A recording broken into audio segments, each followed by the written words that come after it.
professional wrestling. Now, let's go ringside with former professional wrestler and instructor Les Thatcher.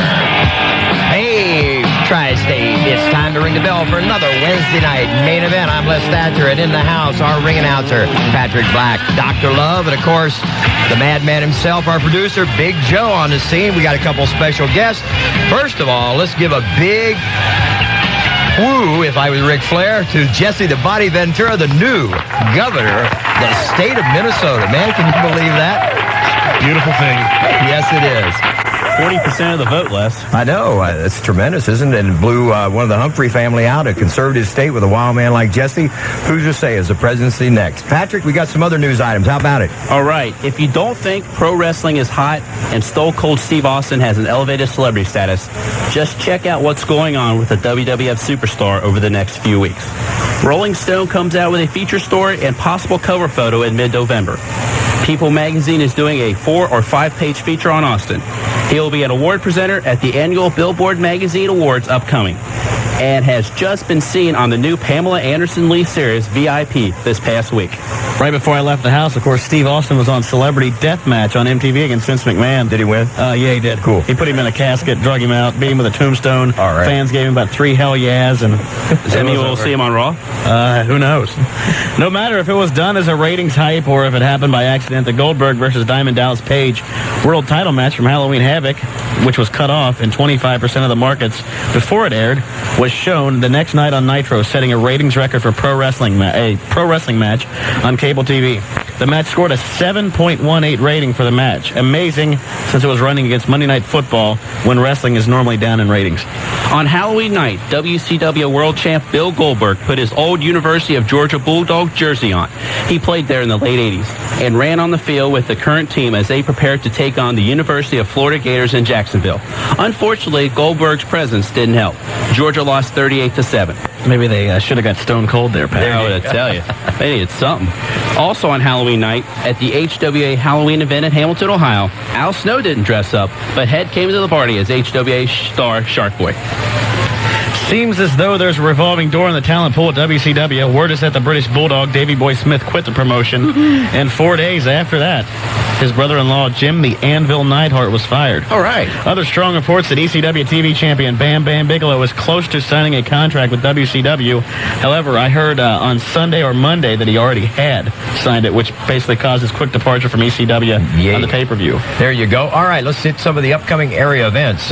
This Saturday, November the 7th, Blanchester, Ohio, the FOE Hall, 7:30 p.m., featuring lady wrestlers Debbie Combs and Lady Demon in a mixed tag match, plus Chip Fairway, Shark Boy, Livewire, Sean Casey, The Expert, and others. Saturday, November 14th, Aberdeen, Ohio Municipal Building, 7:30 p.m. 6 big matches featuring Tarek the Great, Cody Hawk, The Extremist, Shark Boy, Scorpion, Brian Gilbert, and others. Tuesday night, November the 17th, Danny Davis's Ohio Valley Wrestling begins every Tuesday night events at the Louisville Gardens, featuring stars from the OVW, HWA, WWF, and more. And Wednesday, November the 18th, the WWF returns to Cincinnati, the Gardens, with all their superstars, bell time 8 p.m. Saturday, November 28th, Hamilton, Ohio, National Guard Armory, 7:30 p.m. start. A Thanksgiving special, Roulette Battle Royal, plus 6 other matches with all the HWA stars. And the HWA brings wrestling to Lynchburg, Ohio Middle School, Saturday night, December the 12th. Stay tuned for details. Yeah, about upcoming guests, I talked to the Nature Boy today. Now, he wants to be with us on the 11th, but he's got to check his itinerary. He's doing a lot more fitness work, may have a business dinner going on that night, and so he said he didn't want to make the arrangements and then not be able to make it. He's definitely going to do the show, but we're not sure if it's going to be this next Wednesday. I'm supposed to give him a call tomorrow. However, he did say, we were talking about the Pillman come this next April 28th, and he said, well, if Benoit's coming, then put me down for it too. So the Nature Boy will be in the house. Woo! So 2 of the horsemen anyway on the bill. Wednesday, November the 18th, WWF, as we said, is in town, and joining us here in the studio will be DX's Road Dogg Jesse James, X-Pac, plus 1360 sports fanatic Mark Amazon, and a couple of surprise guests from the WWF. It's going to be the real Road Dogg, right? Not the puppy dog Dog Jerky James. No. A great Monday night. No, the real Road Dog. And the other thing is, Joe says that we're going to talk to our man Tom, and if things get wild here, maybe we can run over past midnight and hang in and just party on down on the 18th into the morning of the 19th. Wednesday, November the 25th.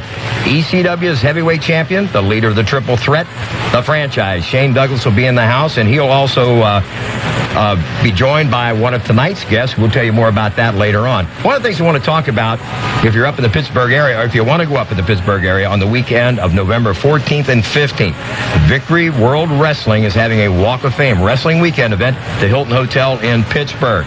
Cauliflower Alley Club will be in attendance. That's a bunch of us old-timers who can't barely walk anymore. Anyway, they're going to have wrestling on Sunday afternoon. Then and now card with some of the, I guess some of the legends will be wrestling, and then some of the younger guys. Two of our guys from the HWA will be there. Cruiserweight champion Tarek Drake Great is going to take on All-American Chad Collier. Some of the legends slated to appear are Killer Kowalski, the Fabulous Moolah, Mae Young, Angelo Poffo, Killer Tim Brooks, Nick Bockwinkel, and Ivan Putski, or Don Putski, as Patrick says. Pretty much. Yeah, pretty much. Harley Race, Luthez, or Ernie Ladd will all be in the house. So should be a great time. If you're interested, Ticketmasters, you can call them at 412-323-1919. For further information, you can call the Victory World Wrestling Promotion, 412-751-1576. So, man, how about that, Jesse? I tell you what, the body slam heard around the world. Yeah, there you go. Did you hear some of his I guess his campaign promises? Go ahead, hit on some of those real quick, and then we'll get on to our guest. He's basically a fiscal conservative and a social moderate. He supports abortion rights, homosexual rights. Ventura also supports recognition of gay relationships, and he also suggested the state look into legalizing prostitution. How about that? Joe's packing his bag, get ready to move to Minnesota. It was the 30 and under voters that got him in. The people that don't normally show up at the polls, 1 in 8 voters last night said they might have skipped the election if Ventura wasn't on the ballot. Wow. Amazing. Over 40%, right? It was like 37, 38, 39%, with 96% reporting. That is tremendous. Like I say, the march is on to Washington, D.C. and the White House for professional wrestling. Well, they said during one of the debates he came in wearing black jeans, a camouflage shirt, the hat he wore in the movie Predator, and a boa around his neck, and the other two guys had suits on, and they said he just outclassed him in the debate with his ability to speak. Well, you know, one of the things, too, is what I like about the guy is down to earth and he's honest, man, and that's different for a politician in that town or that state or any place else. Joe's saying we're going to take a break, but we're going to be back with a very, very special guest from WCW. You're listening to All Sports 1360 Homer, and this is Wednesday night main event.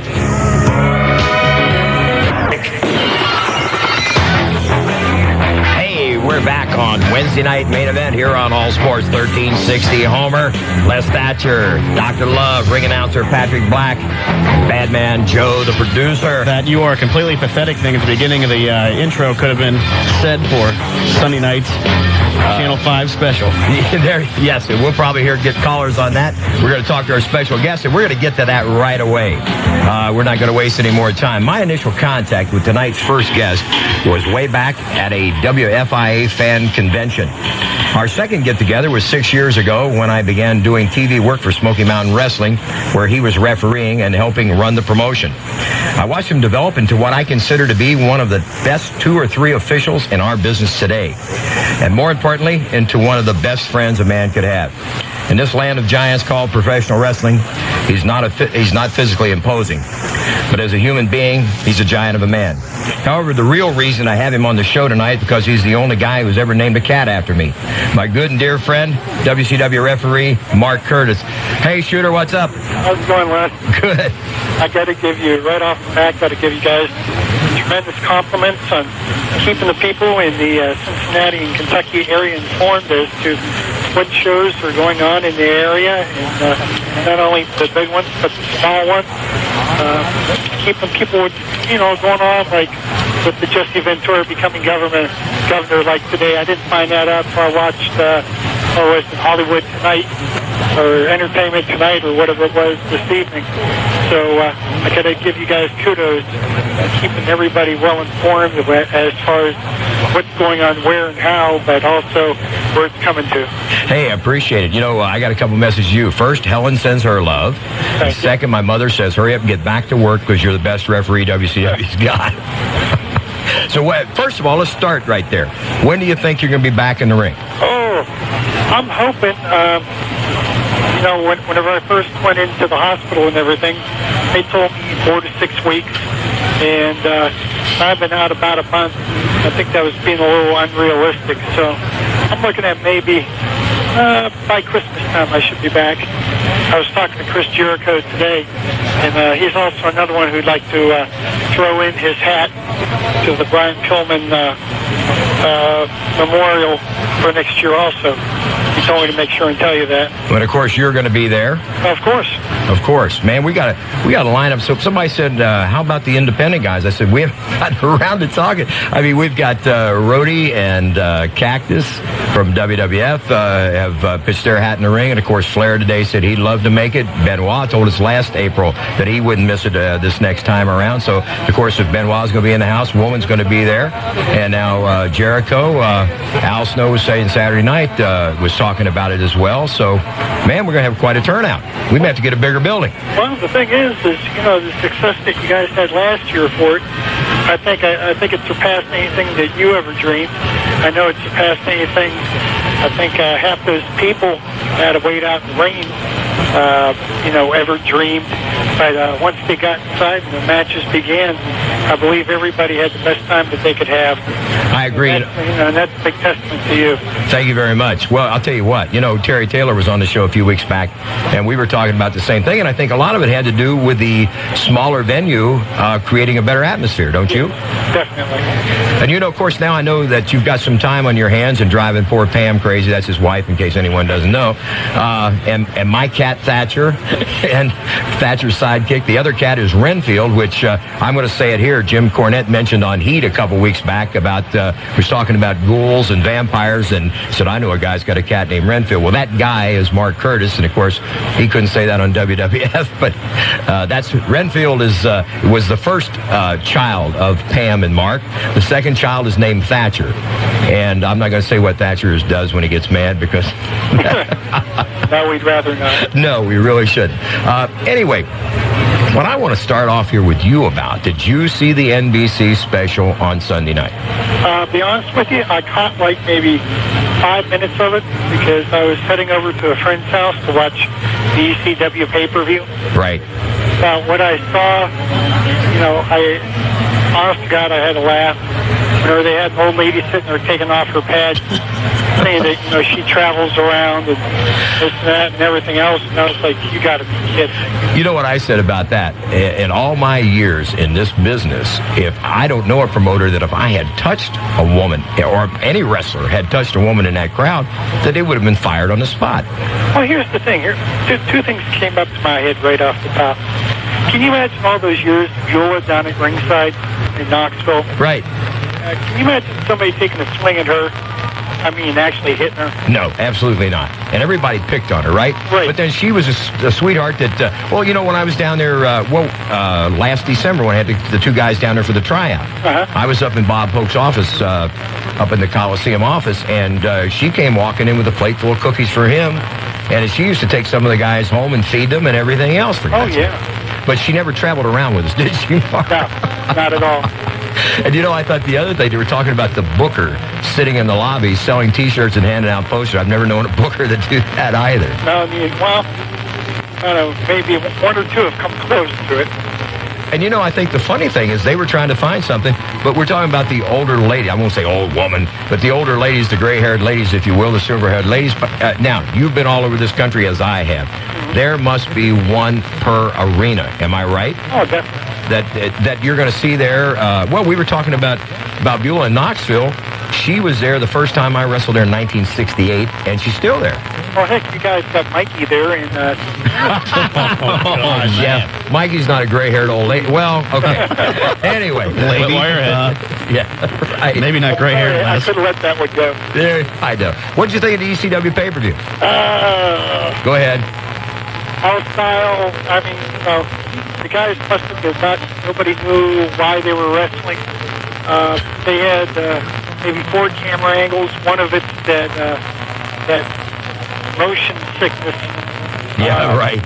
Camera angle that they always use. And plus, I kid you not, I got sick 3 times during the pay-per-view because they relied on that camera shot so much that I got motion sickness. because of them doing that. Now, you know, you and I were talking earlier today. I thought a match that could have been technically one of the best matches on the show was Jerry Lynn and Lance Storm. Right. And yet it was devoid of emotion, facial expressions, body language. And I think therein lies one of the big problems with the young wrestlers today. It's you do your spot, I do my spot, and they don't tell you a story. Oh, and yeah, definitely. And the rest of the matches were, you know, they were entertaining, but, you know, it was just a little too much for me. Too much traffic in the ring, didn't you think? Definitely. Yeah. I mean, there was too many run-ins. I mean, it came down to every match basically was laid out the same way. Right. And going back real quick to what we were talking about, old ladies being shoved down and everything. You know, it just hit me. The only time I remember of hearing something even similar to that happening, and I think you were there, was Georgia Championship Wrestling. And Buck Robley was in charge at the time, and there was somebody there in a wheelchair, and he just like flipped out on drugs or whatever during one of the broadcasts, just grabbed this person in the wheelchair and just shoved them across the studio until they crashed into the wall. yes, absolutely. I had forgotten about that, but you're absolutely right. That did happen. And, you know, that's the other thing. I mean, there's so many bizarre things, as you and I both know, so many bizarre things that happen in our business that, I mean, you don't need to make them up, right? No. I mean, they happen on their own. The thing is you don't have to pay anybody to have it happen, you know. Exactly. There's always a goof in every building that wants to be a part of the show and not a good part. Yeah. You know, we were That's mentioning... the guy up in Milwaukee that jumped into the ring at one time. Yeah. I got the nickname. The shooter, right, exactly. Well, you know, I'm going to tell these people, too. Mark Curtis broke into this business in a wrestling camp run by an old-timer named Dom DiNucci. I can't talk tonight. And he broke in with two guys by the name of Mick Foley and Shane Douglas. And when Shane's on the 25th, we're going to have Mark come on in the second hour and let them talk about how they started back there. But, of course, Mark is not physically a big man. And every time he's in town, if he stays out at our place, he's come into my gym where I train my wrestlers on several occasions. The first time, I said, I got a guy coming in and work out with you guys. And they said, who? And I said, Mark Curtis.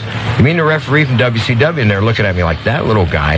But the funny thing was, when he got in the ring and started moving around, they all set up and took notice because this guy, it's a shame that you weren't 6 feet and 235, kid. Oh, thank you. But the Ninja Turtle lives on, right?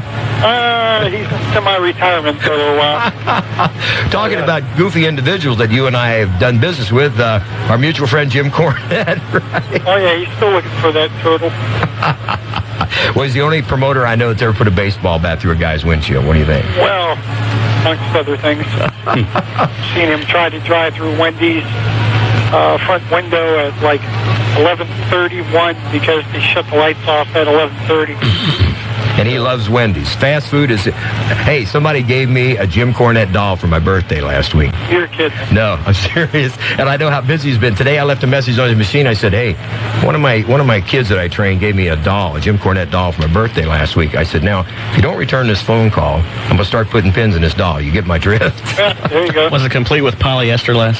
Hey, it was. It's got a tennis racket and headsets on it, too. Where'd you find this thing at? I don't know. Sounds like a collector's item to me. Or something like that, I've heard. Yeah, I didn't know they were out there either, but I got one for my birthday. Hey, you know, speaking of that, when I'm sure you were bouncing back and forth between Raw and Nitro. Oh, yeah. On Monday night. When Vince said to Jim, I don't want any of that 80s wrestling talk. After watching that show Monday night, they need some of those 80s wrestling because... Speaking of run-ins, geez. It was pretty... Both, you know, the funny thing, we got the ratings here, Mark. Raw won 4-8 to a 4-1. I figured it would have been a toss-up, flip a coin. But I tell you what I thought was the best part of WCW was Arn's interview. Oh, of course. Yeah, exactly. Of course. You know, we're talking about young wrestlers, this, that, and the other thing. We're going to get to callers here pretty quick, but want to ask you, of all the hot young guys in WCW, and of course, nobody know better than you because you're working up close in the ring with these guys, who do you think down there is the real comer? Oh, boy. Young or old? Young. Below the age of 40. Well, I can't just say one, because Chris Jericho's come so far in the past year and a half. You're right. Especially since the time he was down in East. he's just come leaps and bounds as far as having the personality and his ring work and everything. He still needs to learn some psychology, but that comes with time. Sure. But Chris Benoit, unreal. Just unreal. If there's one person that that's going to lead this business to the millennium, I believe it's going to be that group of Benoit and Guerrero and Malenko and Jericho and their elder statesmen, quote unquote elder statesmen. I would have to put as Bret Hart, Right. because I've never seen anybody who's more willing to work with a younger guy like those guys, Right. and teach them. Listen, we're going to have to take another break and earn a few bucks for the station. You hang tough. We'll be right back. This is All Sports 1360 Homer. Wednesday night main event. Right back with Mark Curtis. Back on another edition of Wednesday night's main event on All Sports 1360 Homer, 749-1360 or star 1360 on Ameritech with our very special guest, WCW referee Mark Curtis. Mark, what would you say the biggest difference between Smoky Mountain Wrestling and WCW is? Probably about $1 billion. Now, Smoky Mountain Wrestling was designed and built like some of the old territories back in the 60s, 70s, going on back through there, where we just ran in one area.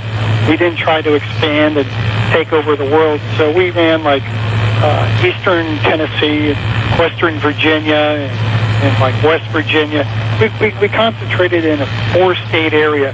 We didn't try to step on anybody's toes. We just did our TV and tried to make the wrestling and the wrestlers as interesting and as compelling as possible for the fans to get into. And we just tried to go along as we could. And although we didn't have like $1 million or a couple million or whatever to back us up, and that was our ultimate demise. That and plus the fact that some people really didn't know how to run a business. Of course, we did have a lot of damn good talent, didn't we? Oh, we sure did. We were just talking. You're just talking about Lance Storm and Chris Jericho. They came in there as a tag team for us at the time. In fact, actually, Lance Storm came in with Chris Jericho. What, did I say that? No, you said Chris Candido. I'm sorry, Chris Jericho. Of course, Candido was there at the same time. Anyway, that's okay. You know what I was telling somebody too about? Remember that the Night of Legends? Yes. Jericho was. If anybody gets a chance to watch his tape, it's a tremendous tape with a lot of stars who are currently big names in both the other associations. But Jericho had come down to the Coliseum early on Friday to work out and was trying some stuff off the top rope and broke his forearm about 3 hours before match time. They took him to the hospital, set it, but he wouldn't let him put him in a hard cast because he was going to come back and wrestle the match.